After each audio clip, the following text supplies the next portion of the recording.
Welcome back to America's leading higher education podcast, The EdUp Experience, where we make education your business. Hosts Dr. Joe Salustio, Elizabeth Leiba, and producer Elvin Freitas bring you the brightest and most influential minds in higher education today. We explore innovations, ideas, and issues in higher education and beyond, and hopefully have a little fun along the way. Now let's get to it. If you're experiencing any level of marketing challenge right now, you've got to ask the hard questions and you need answers. Are you using the right mix of channels to get in front of your future students? Is your messaging personalized and delivered in a medium your audience and future students will respond to? And are you spending more time building reporting than listening in on what your students really want? All of these questions will get answered when you sign up for your free consultation with MDT Marketing. Head to mdtmarketing.com/edup, submit your information, and talk to MDT. Don't go it alone. Find the right partner. The guys at MDT, the team at MDT is absolutely amazing. Whether your challenge is the cost of inquiries, your branding, the bad and incomplete information that come with your inquiries, whatever it is, an audit of your challenges will help your institution, and it's free. mdtmarketing.com/edup.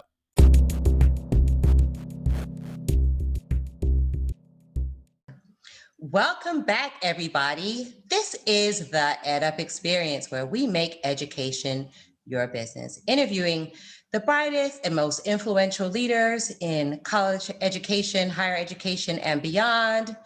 This is your host, Elizabeth Leiba, and with me today, I have the amazing Dr. Stacy Gonzalez. Stacy, how are you?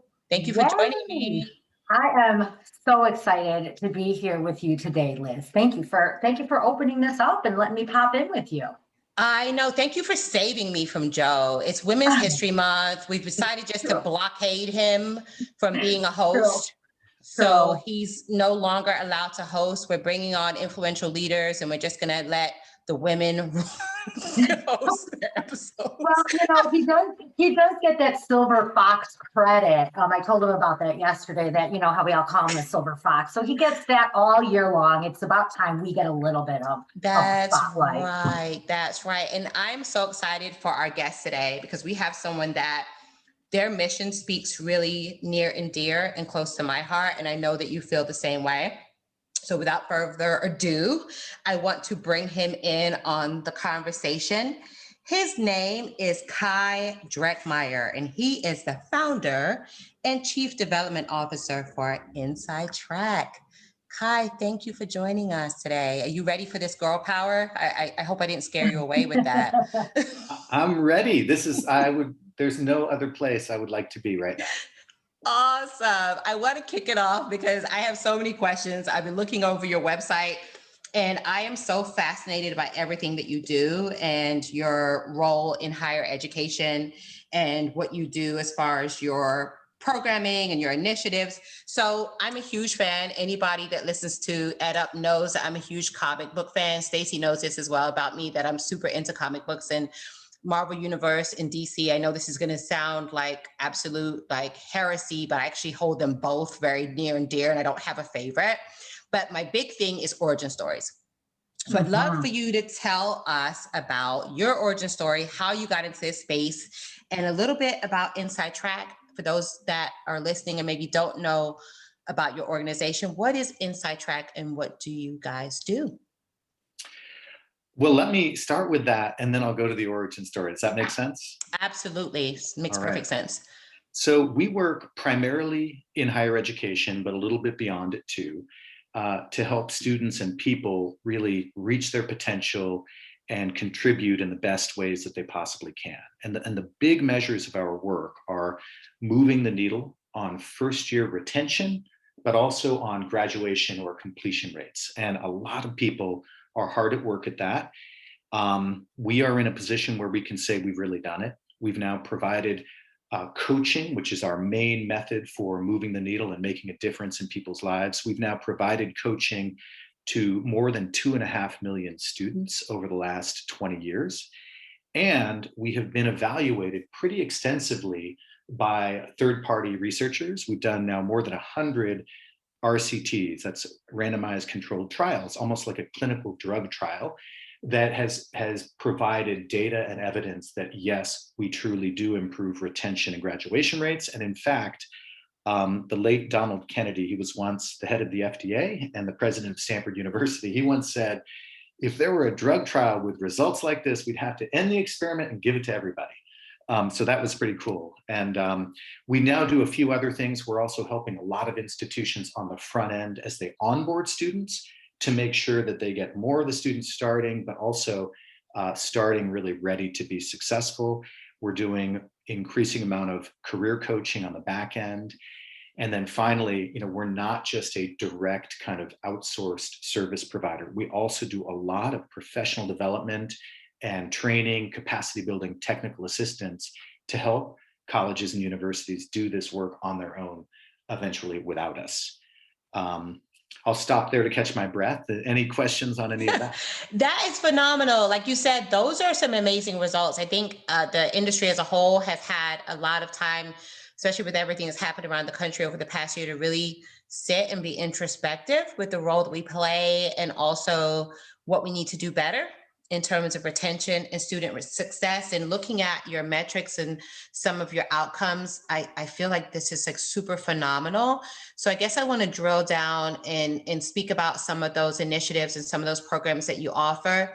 And I guess talk about, like, in terms of the logistics, how that actually would work. So if someone is a college leader, do they just approach your organization, just say, hey, we're having some issues with the retention, and then you offer solutions, and then you're able to come in as like an outside consultant to kind of give them some guidance? Do you kind of provide, like, what exactly would that look like in terms of like the impact on a campus, for example? Yeah, yes, really good question. And the answer you started to provide is accurate. People will come to us, say they need help, and we will find a way to help them. One thing that has changed over the years, we have always from the beginning been about helping people, students in particular, to reach their potential, to be successful, to get clear on their goals, to get a clearer sense of who they are, how they are, and opportunities to really, ride with their strengths, but also shore up areas where they need to get better. And in doing that with students, we realize that really this kind of culture and vibe of care and concern and a strength-based approach is really important. And I think something we didn't always do coming in early on is to realize institutions need that too.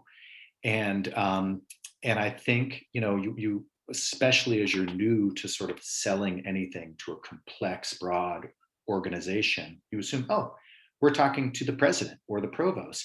They can just decide this is amazing, they should hire us. And the reality is that it doesn't always work that way. They need to bring a lot of people to look at this. And that is a complex discussion, because sometimes coming in and saying, we're amazing, we've done this, we're really good, is obnoxious and offensive to the people who are already hard at work trying to make it happen in an environment that is just complex and has all, you don't have enough time, everything's moving quickly. And so we have realized we have to take that thoughtfulness and kind of sense of care and really bring that to the institutions themselves. And so a good deal of modesty and self kind of reflection on our part has been important. And so we want to show up ready to help and not judging, criticizing, suggesting it's easy, because it's not. And I want to tell you, we've had a lot of success, but we have failed too, right? And we have learned from that. And that's partly what has gotten us to where we are. So to be more direct in the answer, though, we will talk with an institution. And I think for me, it really is finding out what is it? What is the outcome you really want? What seems to be getting in the way of this? And what's the best approach forward? And the challenge, I think, always is, and the reason we do the kind of capacity building and training work is because that's really what colleges usually want. Often it is better if they start with us supplementing the work they're doing with coaching, and there's a number of reasons for that.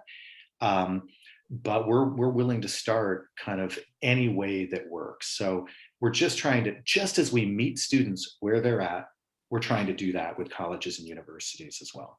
Before I pass it back to Stacy, because I know she has a ton of questions, student success and outcomes and how to support students is really very much in her wheelhouse.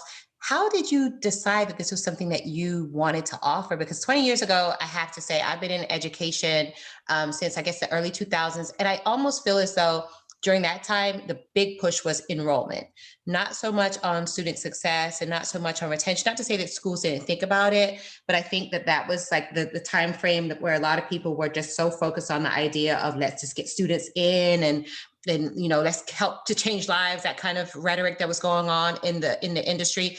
What made you focus and drill down on the idea that we want to provide support services back when you did start the organization? So it's a great point. When we sort of showed up on the scene, and I maybe will drop into the origin story a little bit here for a minute, but when we showed up in really 2000, 2001, there was a big focus on college access. And that really was needed. We were not seeing, and we're still not seeing, enough representation of,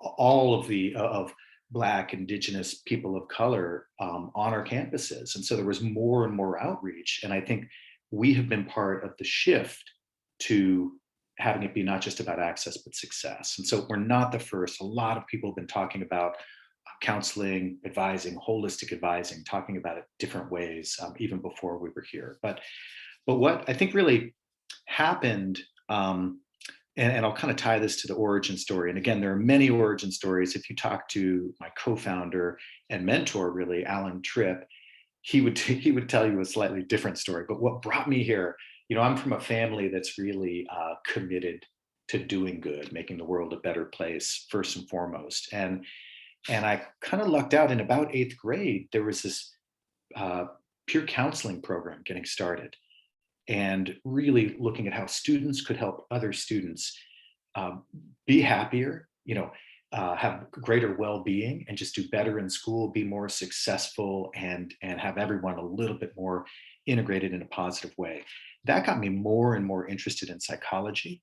And I ended up studying psychology. My dream was to be a university professor. That didn't happen for me, but I, from a very early age, was thinking, hey, there's got to be ways through dialogue and support to help more people feel better about themselves, but also really reach their potential and be as successful as they can be or want to be. And so Alan and I started talking about this concept. And as we got into it with colleges, originally we were thinking this would be about helping soon to be graduates prepare for life after college. And there was not a ton of career support back at that time. And as we got into it, we realized, wow, we were doing this as kind of a direct consumer business just off campus at Stanford University and UC Berkeley, started here in the Bay Area. And we found, well, even at these highly selective colleges, students need more support than they're getting. They need somebody to talk through this stuff. They need to kind of just be a little bit more thoughtful about how they're spending their time and how they're going to get organized. And then also many students just need more help meeting their basic needs. So as we kind of move forward, that was our argument, that the whole way that higher education is set up, generally designed by folks who are self-starters, they're PhDs, that it expects a lot that is not totally reasonable in today's world with today's students. And if you can provide more support, more one-on-one, kind of confidential, quiet, in the background support for students, they're going to do way better. And our first 3 or 4 clients said, that sounds nice, but we're doing a lot already. Can you prove it to us? And we did. And so that's why we started off with doing all of these RCTs or randomized controlled trials, where we'd have a comparison group and see what happened with the coaching or without it. And that really led to a lot of our success. Wow. That is, as I'm listening to what you're saying, that is so fascinating that you've been able to go from this macro, right? You were talking about, you're really focused on retention rates and the success that you've done. But I mean, when you talked about like through dialogue and support in a very humble way, you use this word, just you want to just kind of show up pretty humbly to these universities with the work that they're already doing. That is so transformative, and so important. I'm wondering if you could share a little bit about what does it look like. So a student needs some support. What does it look like on behalf of the student? And then how is the coach showing up, and what does that look like? Yeah, really good question.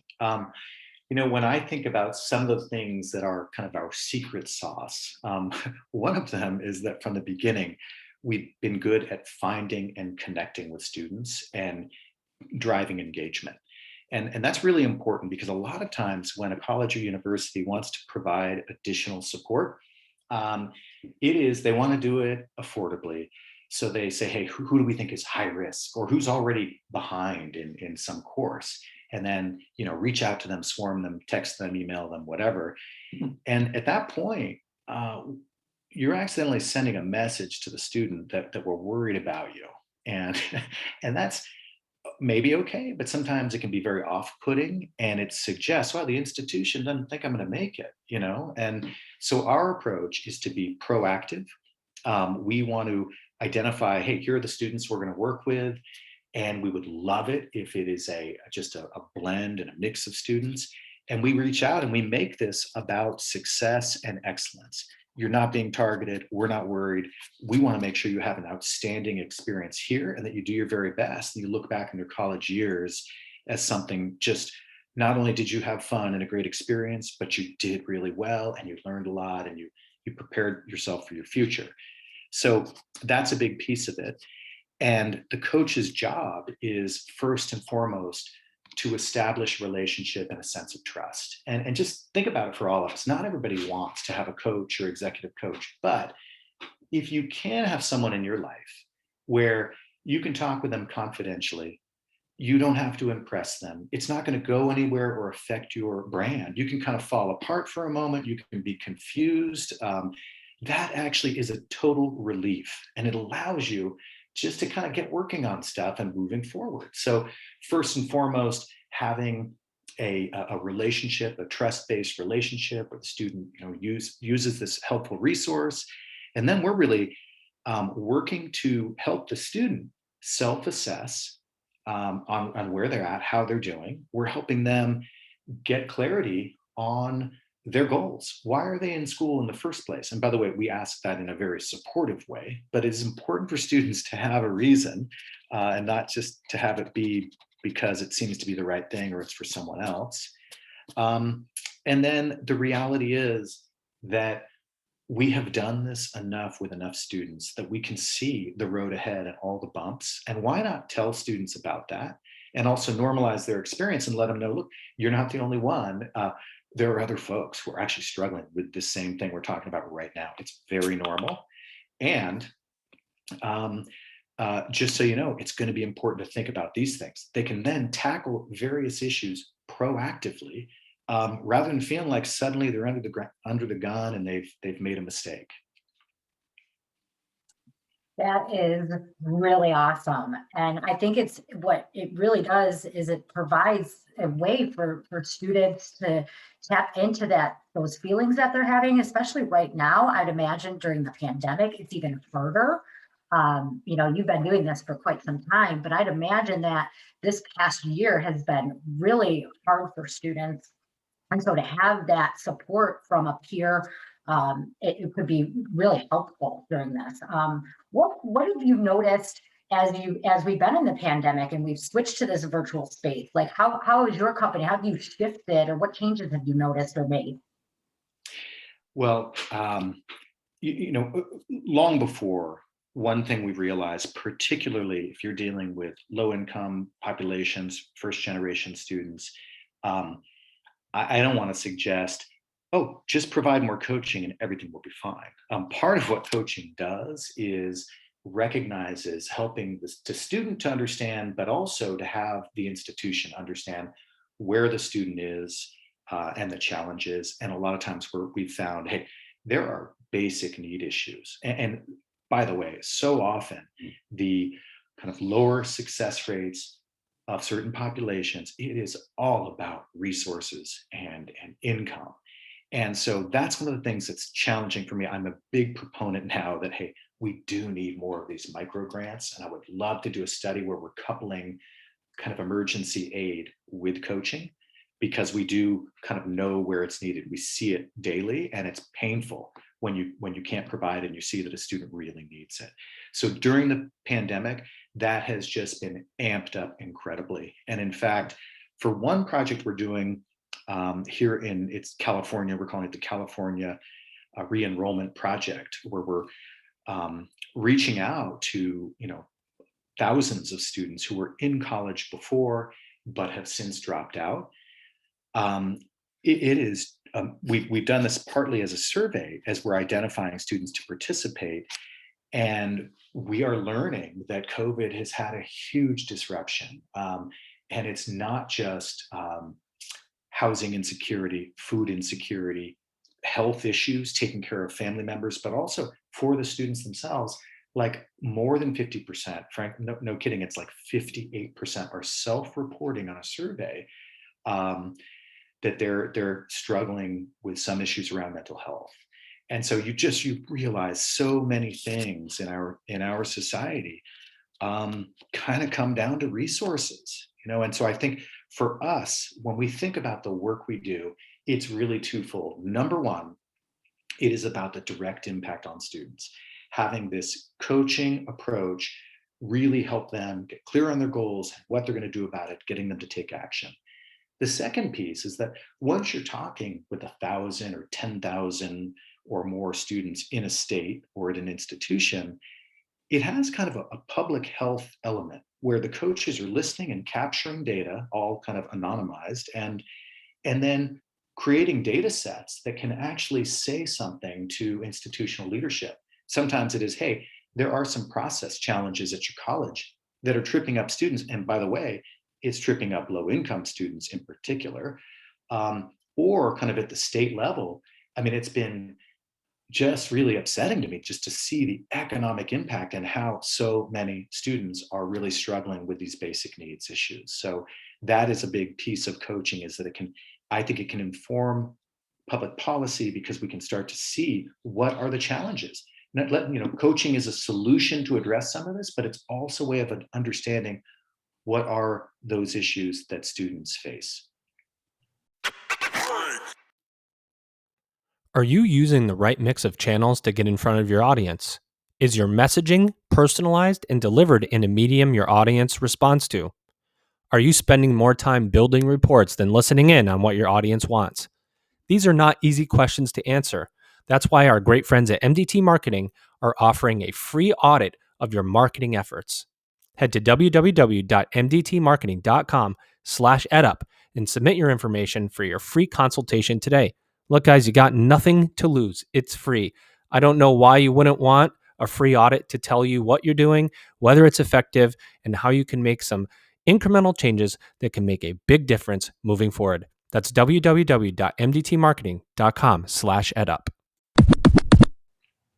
And you talked about online. What are some of the strategies? Because I think when the initial pivot to online happened, and myself as being an online instructor, I think the prevailing wisdom at that time was, okay, this is just going to be kind of a blip, and then we'll go right back to the classroom. And obviously, as we go into the second year of the pandemic, we're seeing that, at least for the near future, there's going to be either online learning or a hybrid mix or something that's going to be a little bit different. How can we best support students as we continue now going into another year of this sheltering in place? And to some extent, students are still a little hesitant about being on campus full time.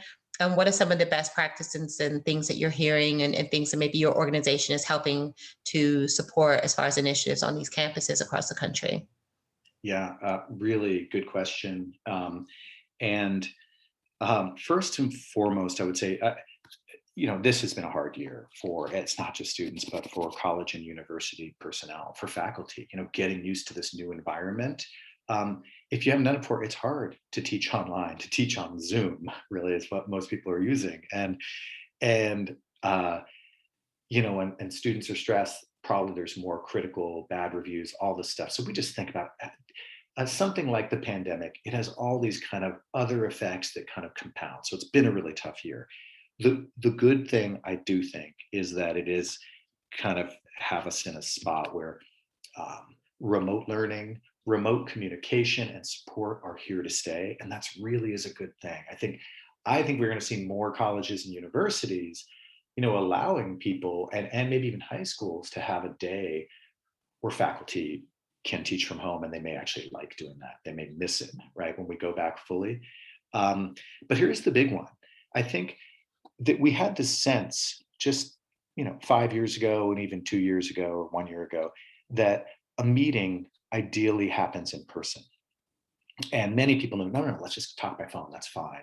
But I think in student services, student affairs, there still was a culture of like, hey, I'm in my office, there's a line out the door of students, and they're going to come in. And sometimes students schedule a meeting and they miss it.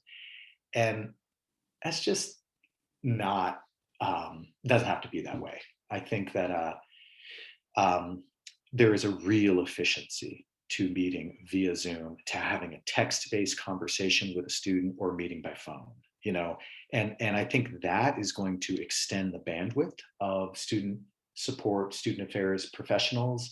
And I think we're going to meet students where they are, and that if there's a day that they don't have to come into the campus, but they can talk with somebody about whatever it is some other way, that's really a good thing. And so commute time is something that has certainly suffered. People are commuting less, and that's really a good thing. And so we've got to think about the kind of overall aggregate time saving as we do things differently. So that would be my main message on that. Is there any pushback from, you think, people that still feel like, no, the students have to be in person? Like, I totally am with you, because I'm a huge believer in online learning. And we see that even from our interactions on social media. And sometimes people are kind of like, why is she making a comparison with social media? But if we think about how social media has changed our lives since Facebook in 2008, I think is when I first started my Facebook. And we have literally, like, I didn't even go to my high school reunion. I went to my first one, and then it was like people were just catching up with each other on Facebook. A lot of times you catch up with family on social media and friends and people that you almost feel as though you're joining with them as they're getting married, as they're having their children and things like that. But it's like, no, I just saw a post. It wasn't that I actually talked to the person. So we know that there's an ability to build community on social media, but I feel as though us as institutions sometimes have not been as accepting or embracing of the idea that a student can do an academic counseling appointment online, or a student, like you said, you don't have to go to campus and have a line around the block for you to talk to somebody. You actually can do that. What is your sense of the idea that we are definitely going to see that integrated? Do you feel as though campuses are going to be more receptive to that? Or do you feel as though, even though this is something that's happening right now, that is still kind of a little bit of a resistance, and perhaps the longing for us to go back to how things were before all of this happened? Yeah, well, it's good to remember that I think most students, particularly the traditional age student of kind of 18 to 23, they would love to be back on campus and together for the social components of it. But I think there is something nice also in a discussion to be in person. Now, at the same time, many of the students coming in now, and what we have to look forward to in the next 3, 5, 7 years, these are digital natives. And so there's no going back.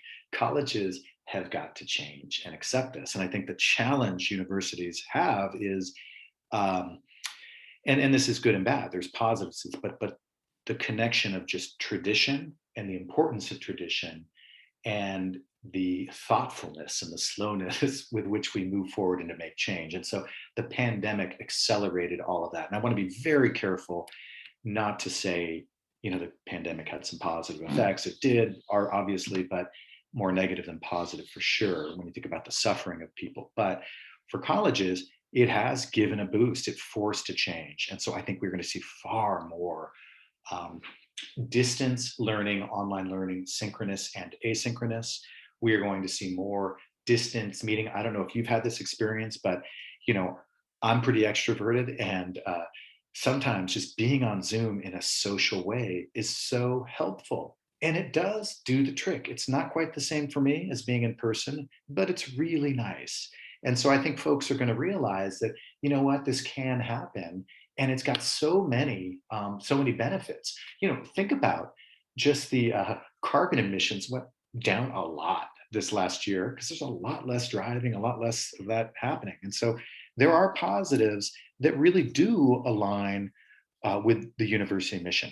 Now, having said all of that, many students have and do experience social isolation. So we got to make sure we don't overdo it and kind of move too fast. Online is great, but it is not for everybody. And even adults who are in fully online programs, should they go and get together for an in-person graduation, it is very memorable, and it's moving. And so we should remember we can live in both worlds, and I think the hybrid approach is the way to go. That is so true. And we're gonna, people, as they realize, when we quote unquote go back to whatever going back even looks like, it's this whole notion of normal, in any way, shape, or form, not going to be there, right? But just as students are getting used to these ways of interacting, they're going to expect that. They're going to want to continue some of these things. So it's real smart of you to be thinking about how your coaches are going to be still supporting students. I was thinking about the move from, because I'm a high school, right? My experiences in secondary education. I was thinking about how hard it is, and I have two of my own young adults who are in college, and how that transition from high school to college is so different now. And what our young Gen Zers need relative to support in the social emotional support is huge, and it's different. And they're okay with talking about how they feel. And they're not as concerned about HIPAA and privacy policies and some of these things that maybe, and I'm not saying we shouldn't be concerned about those, and certainly your organization, I'm sure, have all those things in place. But this is the way our kids are expecting to be engaging with others, to be able to talk about their struggles, their challenges, and have others. So I think that's what you're doing is really important. I'm wondering, I want to kind of take you back a little bit because you made a mention of this. You said that you wanted to be a professor. And so I'm a little interested in how you went from professor to founder to chief development officer. Kind of what's your story in that? Was there a moment or something that really shifted for you or pivoted for you? That is a great question, Stacy. Thank you. And I'm going to answer that. I just want to go back to what you're talking about. As today's students or today's young people, I have 2 high school students myself. They're different. And overall, I think it's positive. I think they are under a lot of stress, and it's new stress, right? It's different, and they've got themselves out there very publicly. But overall, I do feel that the world, the country is moving forward in a positive way culturally. And I think some of the new norms are mostly pretty good. But to answer your question, it's a great one. This will be revealing. So my parents were both university professors, and I would say liberal is an understatement, very left, and just believe, wow, our kid's great. I was youngest of 3. He's going to be fine. He's probably doing great in school. There was not a ton of oversight, or the parenting we do today is very different. I think, we're more hands-on. We know what's going on. And so I was an okay student, but not a great student. And as I was in college, I was like, well, I was able to do well, but just having the focus to follow up, do things on time, and get it all done. I was like, there's no way I'm going to do a dissertation and a PhD someday. And I just realized I was not happy in a kind of an unstructured environment, which is what college was at the time, really. It's got different and more structure now, I think.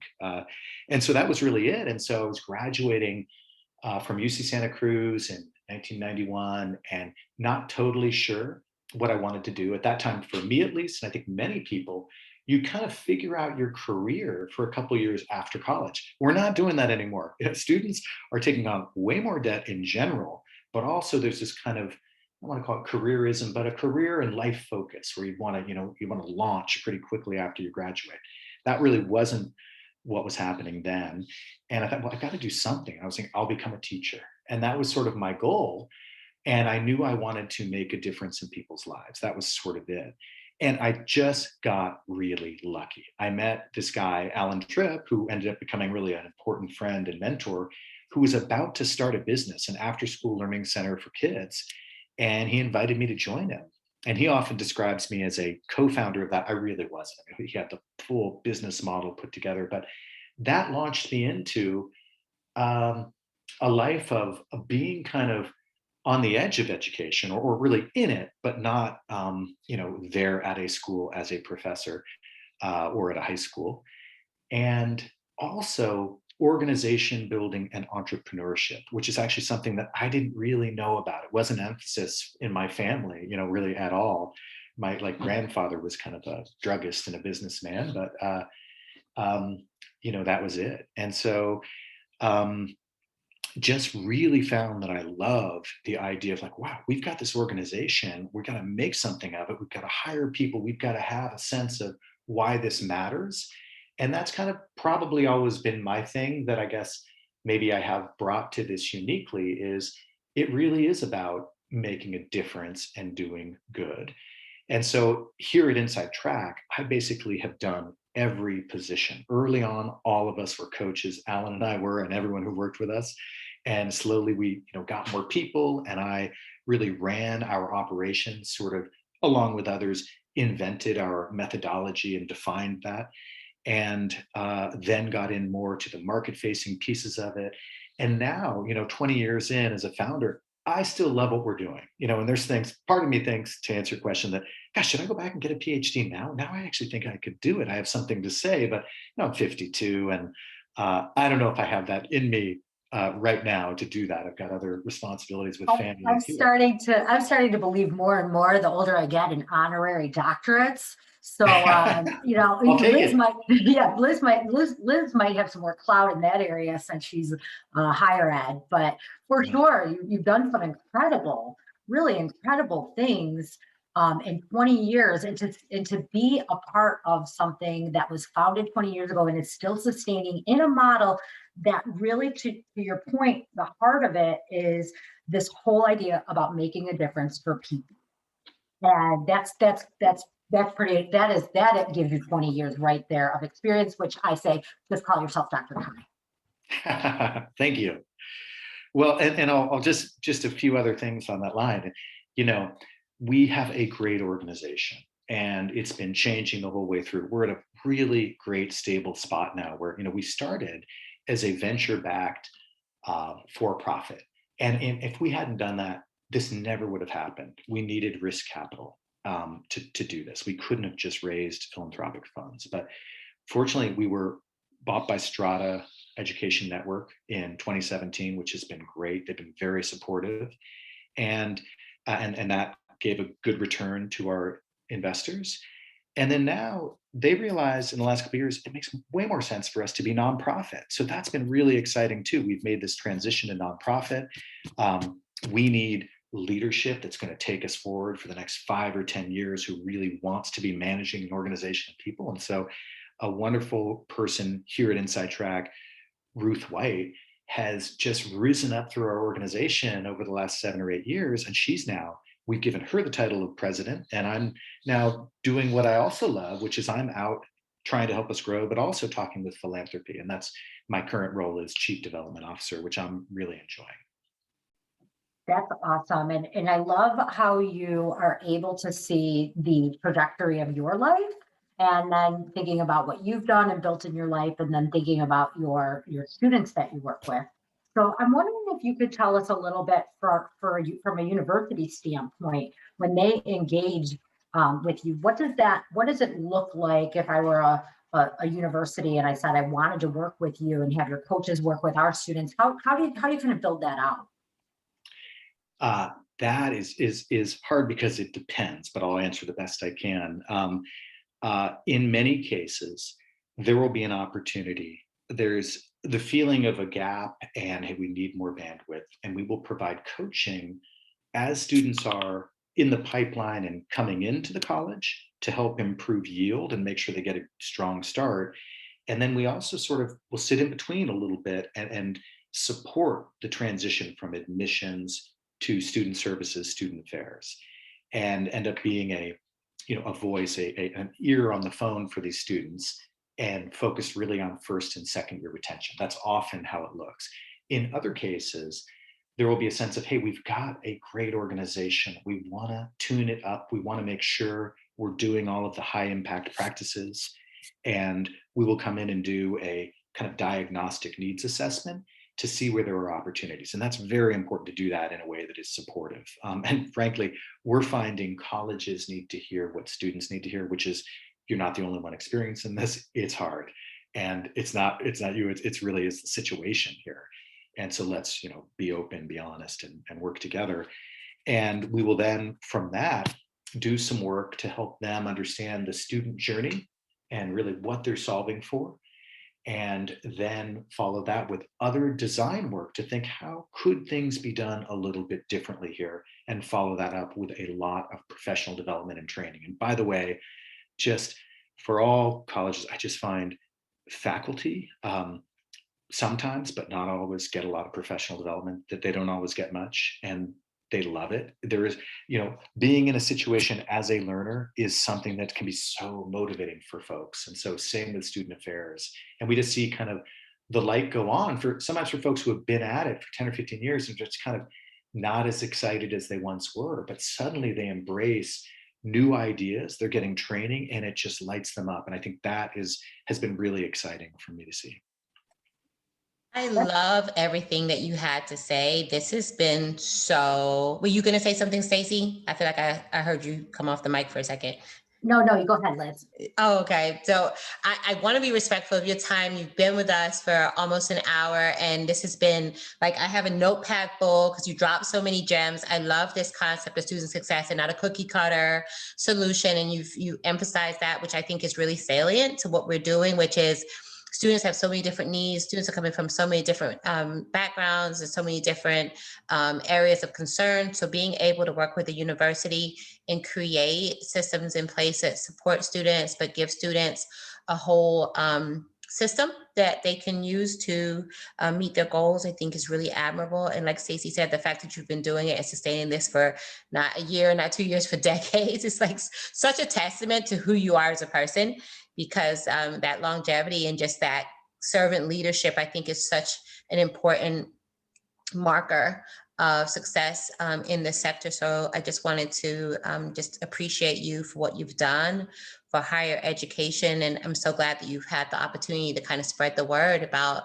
everything that you're offering. So I want to end on a couple last questions that we want to make sure, if there's anything that we haven't touched on about Inside Track, about your initiatives, about services, how people can get in contact with you, anything that you think that, might be helpful for our listeners. And in addition to that, if you can answer this question, which would be, what does the future of higher education look like? Wow. There's a lot. First, I want to say thank you for what you just said. And it's an honor to be on your show. And if people want to reach me, I'm pretty old school. So email, it's just kai@insidetrack.com.org. And, but I'm also on LinkedIn and other things, but I don't use some of those other platforms in the way I should. So, wow, what's next for higher ed? I have to say that I don't know for sure, honestly. I'll tell you some things I would like to see. We do some really good work that is really employer paid for Kaiser and some of its affiliated unions, Kaiser Permanente, the hospital. One thing they've recognized, that particularly for adult learners going back to be successful, they need a little bit of release time from work and a stipend to cover that gap. And so it costs money for sure, but rather than free community college or something like that, I would say let's recognize the resources and income of low-income Americans. And if we're going to have them go to school, which I do think is positive, and they should do if they can, we got to find a way to make that realistic, because many of our even traditional age, but kind of post-traditional students are in a spot where they're 20 and they're working almost full-time and driving for Uber and trying to attend the university. And it's just flat out not fair, but you can understand why you would see a gap and they would need to drop out and get their education over 6, 8, 10 years. So I'd like to see more of that. I do see a possibility where technology can just get stronger and stronger and stronger. And we do need that because the general affordability piece, it does matter. And I think technology can solve some of that. It solved some of it for us. You know, there are certain things we do in coaching that we've managed to digitize, and it's cost savings and students actually like it better sometimes. So I think there's possibilities there, but I don't want to suggest that I can see how it's all going to be. I think in the near term, you're right, though, we're going to see more virtual, more hybrid for sure. Yeah, those are some parting thoughts. Absolutely, and thank you for those insights. I trust that you added so much value today that anything that you say, I'm like scribbling in my notepad, because I think you have a world of wisdom and knowledge and insight into the industry. So I appreciate you gracing us with your presence, and it's been an honor to speak with you. So there you have it, ladies and gentlemen. Kai Dreckmeyer, founder and chief development officer for Inside Track. Thank you for joining us today, Kai. Thank you, Elizabeth, and thank you, Stacy.